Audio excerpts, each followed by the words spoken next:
Good day, everyone!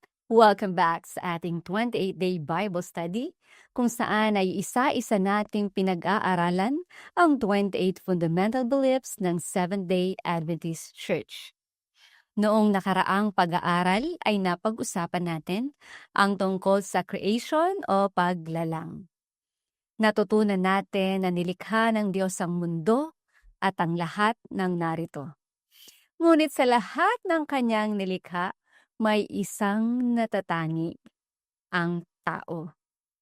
Kaya ang ating pag-aaralan ngayon ay tungkol sa pangpitong paniniwala, ang paniniwala sa kalikasan ng sangkatauhan. Sino ba tayo? Bakit tayo nilikha?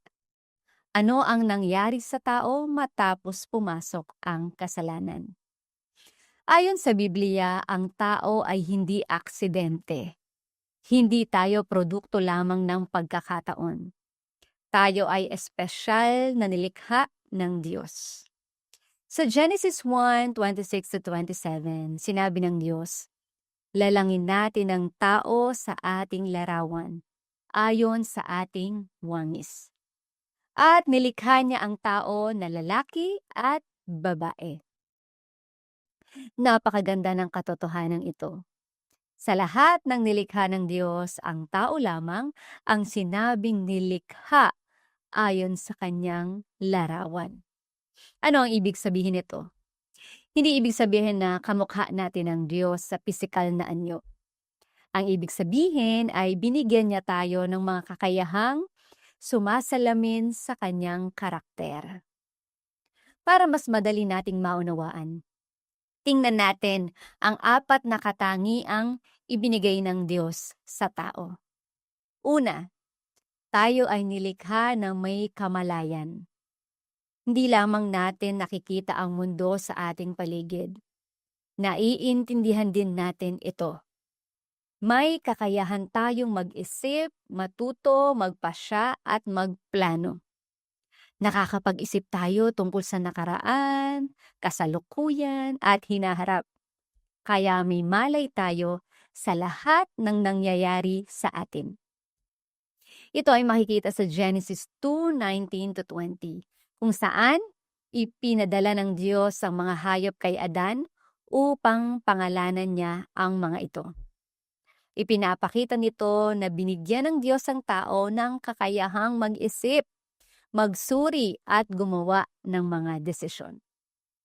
Makikita rin ito sa Deuteronomy 30:19, kung saan binigyan ng Diyos ang tao ng kakayahang pumili sa pagitan ng buhay at kamatayan, pagpapala at sumpa. Pangalawa, tayo ay nilikha upang maging malikhain. Tingnan natin ang mundo ngayon. May mga gusali, musika, sining, teknolohiya at iba't ibang imbensyon. Bagamat ang Diyos ang tunay na manlilikha, binigyan niya tayo ng kakayahang lumikha at magpahayag ng ating talento.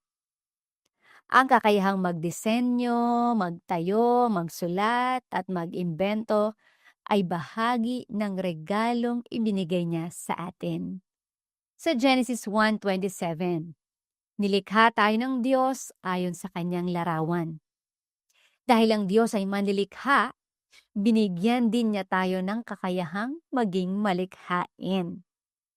Makikita rin ito sa Exodus 31:1-5, kung saan pinuspos ng Diyos si Bezaleel ng karunungan, kaalaman at kasanayan upang lumikha ng magagandang disenyo para sa santuaryo.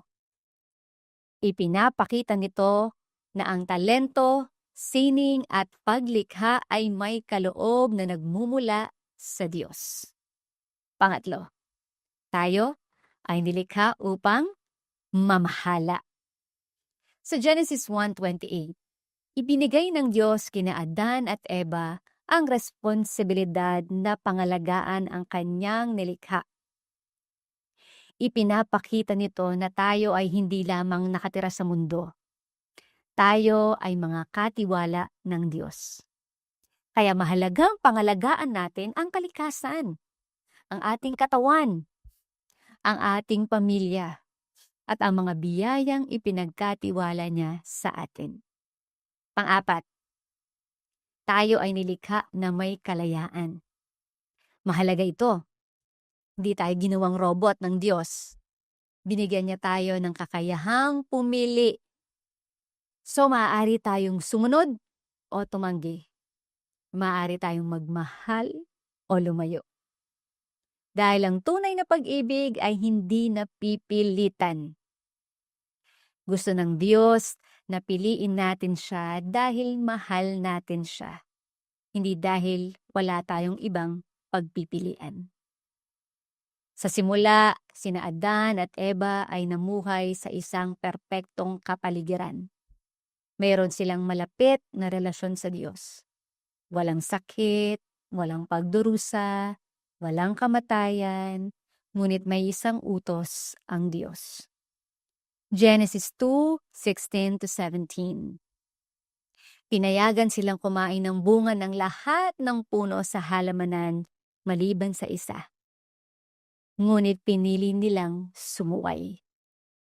At dito nagsimula ang malaking problema ng sangkatauhan. Ano ang naging bunga ng kasalanan? Nasira ang relasyon ng tao sa Diyos. Pumasok ang sakit.